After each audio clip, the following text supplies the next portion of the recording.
കുറച്ച് ദിവസമായില്ലേ വീടൊക്കെ അടച്ചിട്ടിട്ട് പോന്നിട്ടെന്ന് കരുതി അവിടെ ഒന്ന് പോയിട്ട് വരാമെന്ന് വിചാരിച്ച് പോവുകയാണ്. മക്കളെയൊന്നും കൊണ്ടുപോകണില്ല, ഞാനും അനിയനും കൂടെയാണ് പോകുന്നത്.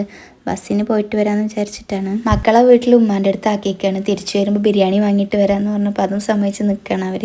എന്തായാലും മറക്കാതെ അതും വാങ്ങിയിട്ട് പോകണം. ഒരു 10 മണിയൊക്കെ കഴിഞ്ഞിട്ടാണ് ഞങ്ങൾ പോകുന്നത്. അതുകൊണ്ട് തന്നെ ഇനിയിപ്പോൾ എപ്പോഴാണ് തിരിച്ചു വരിക എന്നറിയില്ലല്ലോ.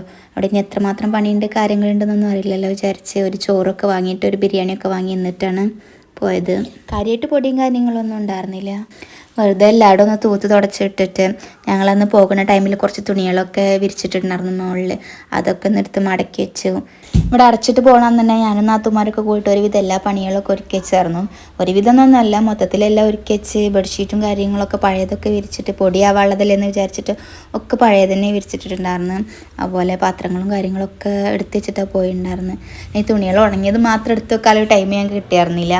അപ്പോൾ പിന്നെ ഇനിയിപ്പോൾ അത് മാത്രമേ ഉള്ളൂ കാര്യമായിട്ട് പണി ഉണ്ടായിരുന്നത്. അതൊക്കെ എടുത്ത് അങ്ങനെ പണികളൊക്കെ ഒരുവിധം കഴിഞ്ഞ് ഞങ്ങൾ അടുത്ത വീട്ടിലൊക്കെ ഒന്ന് പോയി മുഖം കാണിച്ച് പിന്നെ ഫുഡൊക്കെ കഴിച്ച് വീട്ടിൽ നിന്ന് അങ്ങനെ ഇറങ്ങി. അതിനിടയ്ക്ക് കുട്ടികളെ കോളൊക്കെ വരുന്നുണ്ട്, വരാനായില്ലേ ചോദിച്ചിട്ടൊക്കെ.